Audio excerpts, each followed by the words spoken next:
आइए शुरुआत करते हैं इस बड़ी खबर से। ऐसा लग रहा है कि कांग्रेस पार्टी के लिए वहापों की स्थिति है कि आखिरकार कांग्रेस क्या कर सकती है। दिल्ली में आप पार्टी को बिना शर्त समर्थन देने की बात करने के बाद कांग्रेस के भीतर ही बगावत होती हुई दिखाई दे रही है और ऐसा लगता है कि दिल्ली में कांग्रेस आप पार्टी की सरकार बनवा पाए या नहीं, इसे लेकर स्थिति अब बहुत ही ज्यादा विकट बनती हुई दिखाई दे रही है। एक तरफ तो आप पार्टी पूरी तरीके से तैयारी कर रही है कि वो अपनी सरकार दिल्ली में बनाए। इस बाबत उसने अपने मंत्रिमंडल की घोषणा भी कर दी है। कौन कौन से लोग हैं जो कि मंत्रिमंडल में शामिल होंगे, इसके बारे में नामों की घोषणा की जा चुकी है और इससे वहां पर भी नाराजगी है क्योंकि वहां पर बिन्नी साहब, जो कि आप पार्टी में अपने आप को काफी अहम नेता मानते थे और उन्हें ऐसा लग रहा था कि मंत्रिमंडल में उन जगह दी जा सकती है, वो सत्ता से फिलहाल बाहर होते हुए दिखाई दे रहे हैं। दूसरी तरफ कांग्रेस के लिए स्थिति यह गंभीर बनती जा रही है कि खुद 5 से ज्यादा विधायक वहां पर कांग्रेस के खिलाफ होते हुए दिखाई दे रहे हैं, 8 विधायकों में से, और यह स्थिति कांग्रेस के लिए काफी आपत्तिजनक होती हुई दिखाई दे रही है। हमारे संवाददाता कृष्ण मोहन शर्मा इस वक्त हमारे साथ मौजूद हैं। कृष्ण मोहन शर्मा, यह बताइए कि दिल्ली में जिस तरीके से स्थिति अब गंभीर बनती जा रही है, क्या कांग्रेस 26 तारीख से पहले या ठीक उस दिन जिस दिन की आप पार्टी को अपना बहुमत सिद्ध करना पड़े, सरकार से अपना हाथ पीछे खींच सकती है? और अगर ऐसा होगा तो क्या आप पार्टी की सरकार वाकई बन पाएगी? देखिए, कांग्रेस की मीटिंग अभी भी चल रही है और एक पदाधिकारी से मेरी बात हुई तो उन्होंने कहा कि आम आदमी पार्टी को पहले अपना घर संभालने की जरूरत है। जो उनका घर बिखरता हुआ दिख रहा है, अगर वो अपना घर नहीं संभाल पाएंगे तो समर्थन किस बात की और हम किसको समर्थन देंगे। तो अब कांग्रेस चुटकी ले रही है। उनको ये लग रहा है कि आम आदमी पार्टी का जो अपना परिवार है वो बिखर गया है। ऐसे में शायद उनको समर्थन वापस लेने की जरूरत ही न पड़े, क्योंकि आम आदमी पार्टी अगर खुद ही बिखर जाएगी तो वो अपने नाम पे वो बदनामी क्यों लेंगे। केएम, यहां पर एक और दिलचस्प बात सामने आई है कि दरअसल विनोद कुमार विन्नी जो है वो 2009 से 2011 के बीच कांग्रेस में रह चुके हैं और मोहल्ला सभा करने के नाम से विख्यात हैं विन्नी, क्योंकि उन्होंने ये मोहल्ला सभा का कॉन्सेप्ट सामने रखा था। ऐसे में क्या आपको लगता है कांग्रेस ने ये कोई धारा अपनाई हो, क्योंकि उनका एक्सपीरियंस है बिन्नी के साथ 2 साल का? देखिए, ये कह पाना फिलहाल बहुत मुश्किल है कि बिन्नी किसके संपर्क में थे और क्यों नाराजगी है, लेकिन इतनी बात जरूर चल के आ रही है कि बिन्नी के साथ, बिन्नी अकेले नहीं है, उनके साथ कम से कम 10 से 12 विधायक हैं। तो ये एक प्रेशर टैक्टिक्स भी हो सकती है बिन्नी की कि उनको मंत्रिमंडल दे दिया जाए। और दूसरी वो भी संभावना से आप इनकार नहीं कर सकते जिसका अंदाजा शायद केजरीवाल को और कांग्रेस को नहीं है। कृष्ण मोहन, इसमें एक बड़ी बात ये निकल कर आ रही है कि आप पार्टी के लिए खुद पहले, जैसा कि आपने कहा कि कांग्रेस से सोच रही है कि अपने घर को संभाल ले। ऐसे में उन तमाम रुष्ट लोगों को मनाकर अपने साथ रखना और कुछ ऐसे लोगों को मंत्री पद देना जिन्होंने आज तक कभी भी ऐसे कोई जिम्मेदार काम नहीं किया है। एक ऐसे महिला को भी वहां मौका दिया जा रहा है जिसने एक बहुत बड़े नेता को हराया जरूर है, लेकिन अगर उम्र के लिहाज से देखें तो शायद अभी बहुत कुछ सीखना बाकी है। ऐसे में क्या आप पार्टी एक स्थिर सरकार दे पाने की स्थिति में बनती हुई दिखाई दे रही है?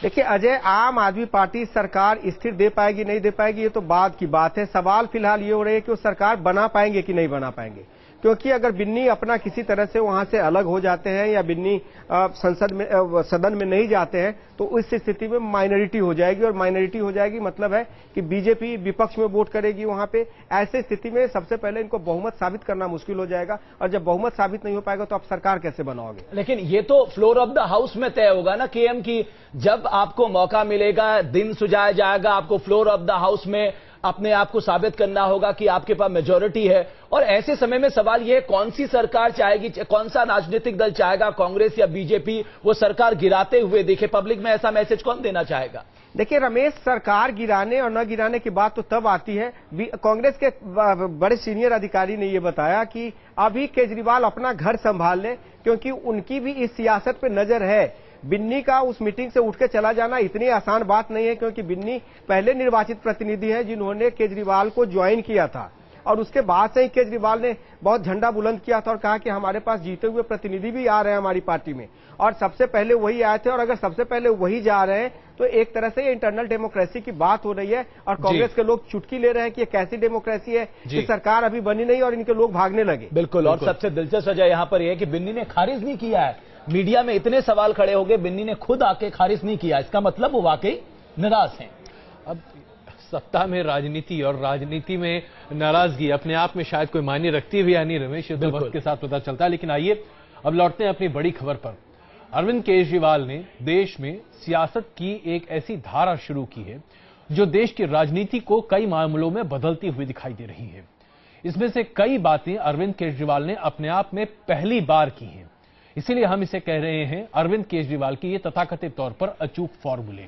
आइए जरा उन अचूक फॉर्मूलों की चर्चा करते हैं और आपके सामने अरविंद केजरीवाल के कुछ ऐसे फॉर्मूले पेश करते हैं जिसकी वजह से ऐसा लगता है, ऐसा प्रतीत हो रहा है कि आने वाले दिनों में हमारे देश की राजनीति शायद वैसी नहीं रहेगी जैसी अभी तक दिखाई देती थी। शायद कुछ राजनीतिक स्तर पहले से बेहतर होगा और आम आदमी की भागीदारी हमारे देश की राजनीति और नीति में शायद थोड़ा बहुत ही सही ज्यादा होगी।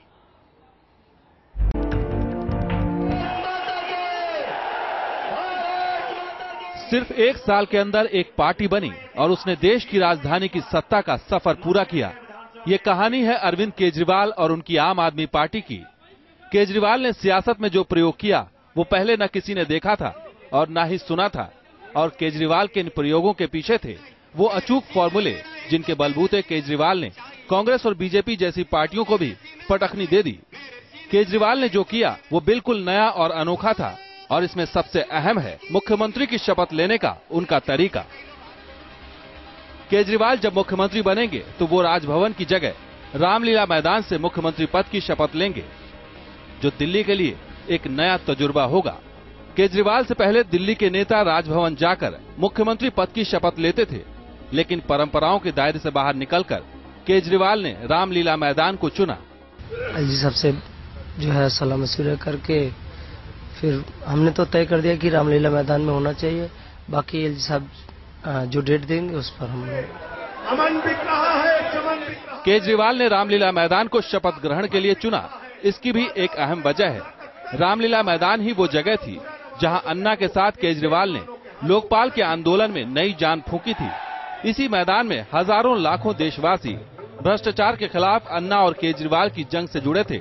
शायद केजरीवाल इस वजह से सत्ता में अपना पहला कदम रामलीला मैदान से ही रखना चाहते हैं। रामलीला मैदान का ये वही मंच है जो अन्ना के साथ अरविंद केजरीवाल के साथ जन लोकपाल के सबसे बड़े आंदोलन का गवाह रहा है, और अब इसी मंच पर चल रही है झाड़ू। दरअसल झाड़ू जो सिंबल है आम आदमी पार्टी का, और आम आदमी पार्टी जो कि सरकार बना रही है दिल्ली की, तो मंत्रिमंडल और अरविंद केजरीवाल का शपथ ग्रहण समारोह भी यही होना है, जिसकी तैयारियां यहां पर आप देख सकते हैं कि किस तरह से यहां पर पंडाल जो है वो लगने शुरू हो गए हैं। पुलिस की व्यवस्था जो है यहां पर देखी जा सकती है। नीचे जो है एमसीडी के कर्मचारी काम करते हुए आपको दिखाई दे रहे हैं, और नई सरकार के गठन और नई सरकार की सोच का एक दृश्य जो है वो यहां देखा जा सकता है। रामलीला मैदान में शपथ लेकर केजरीवाल जनता के बीच अपने वजूद को और पुख्ता कर लेंगे। रामलीला मैदान में शपथ लेकर न केवल केजरीवाल ये साबित कर देंगे कि वो परंपराओं के दायरे से बाहर निकले हैं, बल्कि वो जनता को अपने साथ भी जोड़े रखेंगे, क्योंकि जनता को शायद ऐसा लगे कि केजरीवाल मुख्यमंत्री बनने के बावजूद उनके साथ रहने वाले एक आम आदमी ही है। सरकार बनाने का केजरीवाल का ये फॉर्मूला न केवल रामलीला मैदान के इतिहास में एक नया पन्ना लिख देगा, बल्कि अरविंद केजरीवाल को भी एक अलग पहचान देगा। जाहिर है कि जो कि पूरी की पूरी सरकार और मंत्रिमंडल जो है वो यहां से दिल्ली से मुखातिब होगी और एक नए संदेश को देने की कोशिश करेगी। वो संदेश अब किसी आंदोलन का नहीं होगा, बल्कि सरकार का होगा, और भरोसा एक बार फिर जनता को जीतना होगा। लेकिन सिर्फ भरोसा अब यहां से वायदे के जरिए नहीं जीता जा सकता। सरकार के सामने चुनौती उन तमाम वादों को निभाने की भी होगी जो उसने जनता के बीच की है। वीडियो जर्नलिस्ट अबू तलहा के साथ मधुरेंद्र कुमार, न्यूज नेशन, दिल्ली। तो राजनीति में राज करने का अपना तरीका होता है, और वास्तविक तौर पे जब राजनीति करने और सरकार में काम करने व्यक्ति उतरता है तो उसके सारे फॉर्मूले धराशायी होते दिखाई देते हैं। और कम से कम राजनीतिक तौर पे अरविंद केजरीवाल के सामने ये चुनौती जरूर होगी, क्योंकि उनके पास अनुभव की कमी है, खासकर उनके कैबिनेट के पास जिसका नाम लिया गया है। लेकिन केजरीवाल के ये फॉर्मूले दिल्ली वालों के साथ ही उन तमाम लोगों के लिए भी नए हैं जो दिल्ली की सियासत पर नजर बनाए हुए हैं। केजरीवाल न सिर्फ अपने शपथ ग्रहण में वीवीआईपी इंतजामों को नकारा है, बल्कि वो सरकार और मंत्रियों के लिए भी वीआईपी इंतजाम रखने के खिलाफ है। दिल्ली में केजरीवाल की जीत ने न सिर्फ सियासतदानों और राजनीति के पंडितों को चौंका दिया है, बल्कि सरकार को लेकर उनके फैसले या यूं कहें कि फॉर्मूले भी आम जनता के लिए एकदम नए हैं। केजरीवाल ने साफ ऐलान कर दिया है कि जब वो मुख्यमंत्री बनेंगे तो वो किसी भी ऐसी सुविधा का इस्तेमाल नहीं करेंगे जो वीआईपी श्रेणी में आती है। केजरीवाल ने साफ कर दिया है कि मुख्यमंत्री बनने के बाद वो ना तो सीएम के लिए बने सरकारी बंगले में रहेंगे और ना ही लाल बत्ती वाली गाड़ी का इस्तेमाल करेंगे। केजरीवाल के इस ऐलान ने जनता के बीच उनकी छवि को और भी ऊपर पहुंचा दिया है। दिल्ली की जनता ने इससे पहले अपने मुख्यमंत्री और नेताओं को लाल बत्तियों वाली गाड़ियों में घूमते और सरकारी बंगलों में रहते हुए देखा था, लेकिन अब वो पहली बार ऐसा मुख्यमंत्री देखेगी जो बिल्कुल आम आदमी की तरह रहेगा। इतना ही नहीं, केजरीवाल ने जो एक बड़ा फैसला लिया है वो है सुरक्षा न लेने का। केजरीवाल ने सुरक्षा लेने से साफ मना कर दिया है। दिल्ली पुलिस से हमें एक ऑफिशियल लेटर मिला था जो उनका रेजिडेंस है उसकी सुरक्षा के लिए, तो आज सुबह यहाँ पे आकर के मैंने अभी देखा है, उन्होंने भी मना कर दिया है और ये कहा है कि उन्हें इसकी आवश्यकता होगी वो सुरक्षा लेंगे। हालांकि प्रशासनिक अधिकारियों का कहना है कि भले ही केजरीवाल सिक्योरिटी लेने से मना कर दें, बावजूद इसके उन्हें एक निजी सिक्योरिटी गार्ड दिया ही जाएगा। ऐसा कदम उठाकर केजरीवाल ने अलग ही मिसाल सामने रखी है। अगर देश के अलग अलग राज्यों के मुख्यमंत्रियों को देखें तो वो सब भारी सुरक्षा व्यवस्था के घेरे में रहते हैं। गुजरात के मुख्यमंत्री नरेंद्र मोदी का सुरक्षा घेरा 3 स्तर में चलता है और उनकी सुरक्षा में एनएसजी के 36 ब्लैक कैट कमांडो रहते हैं। वहीं छत्तीसगढ़ के मुख्यमंत्री रमन सिंह को भी Z+ सिक्योरिटी मिली हुई है। अगर सरकारी खजाने पर वीआईपी सिक्योरिटी के बोझ की बात करें तो राजस्थान में 467 वीआईपी लोगों पर सालाना 1056 करोड़ रुपए खर्च होते हैं। राजधानी दिल्ली में वीआईपी सुरक्षा पर सालाना 341 करोड़ रुपए खर्च किए जाते हैं। वहीं उत्तर प्रदेश में ये रकम 120 करोड़ रुपए है। केजरीवाल ने न सिर्फ सिक्योरिटी को मना किया है, बल्कि ये भी साफ कर दिया है कि वो पब्लिक के पैसे को वीआईपी सुरक्षा पर खर्च नहीं होने देंगे। Team news nation.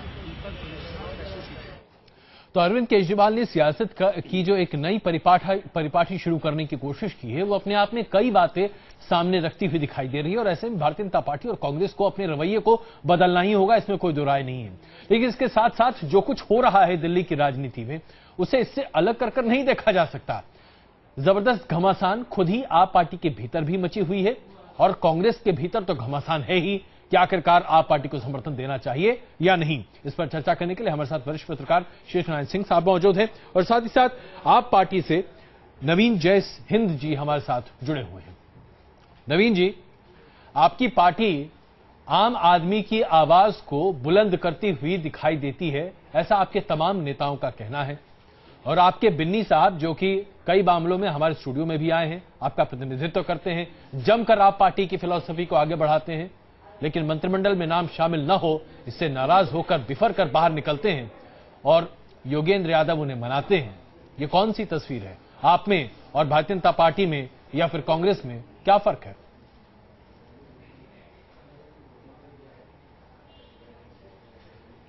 नहीं, देखिए, आपकी बात बिल्कुल सही है कि अगर ऐसा हो रहा है कि जैसा आप पूरी तरह मीडिया उसको दिखा रहे कि वो तो बगावत पे उतर गए हैं और बहुत ही मतलब पार्टी के अंदर झगड़ा चल रहा है, ऐसा कुछ नहीं है। कुछ मनमुटाव हैं भी तो उसमें हम उसका सोल्व कर लेंगे और हमारा मकसद ये नहीं है कि हम लोगों को की राजनीति में हम कैसे लोगों को मनाए। बिल्कुल बुरा मत मानिएगा, बीच में टोकू, लेकिन मैं जरा आपको संशोधित कर दूं। यहाँ मीडिया नहीं दिखा रही, तस्वीरें हैं कैमरे के सामने। बिन्नी साहब बिफर कर निकलते हुए दिखे, योगेंद्र यादव उन्हें मना रहे थे। जाहिर सी बात है कुछ गड़बड़ है और अभी जो आप कह रहे हैं कि आप उसे ठीक कर लेंगे, यही भाषा तो कांग्रेस और बीजेपी भी इस्तेमाल करती है। आप में और कांग्रेस और बीजेपी में क्या फर्क है, यही तो बताइए हमें, फर्क समझा दीजिए। आप में और उनमें क्या फर्क है? महत्वाकांक्षा आपके नेताओं में भी है, उनके नेताओं में भी है। नहीं, बिल्कुल, ये बिल्कुल मानना पड़ेगा, बिल्कुल है। और ये महत्वाकांक्षा हर आदमी में होता है, लेकिन हम अपनी तरफ से जितना कोशिश कर सकते हैं कि भी ऐसे लोग होंगे महत्वाकांक्षी ना हो, लेकिन ऐसा नहीं है कि हम सब लोगों में महत्वाकांक्षा है। इसमें इस पार्टी में लाखों लोगों ने, उन लोगों ने काम किया जिन्होंने अपना दिया ही दिया है, लिया कुछ नहीं है, तनमन धन से दिया है। तो जयचिंद साहब, अभी तो शुरुआत है। बात है बिन्नी भाई, अगर किसी चीज से किस इशू पे अभी तो शुरुआत है सर। ये बताइए, जो आपकी कोर कमेटी की बैठक हुई थी, जो पॉलिटिकल अफेयर्स कमेटी की बैठक हुई थी, क्या उसमें डिस्कस हुआ था कि किसको कैबिनेट देना चाहिए? क्या उसमें एक राय थी इस बात को लेकर कि जिन लोगों के नाम अब सामने आए हैं उन्हीं को कैबिनेट मिलना चाहिए?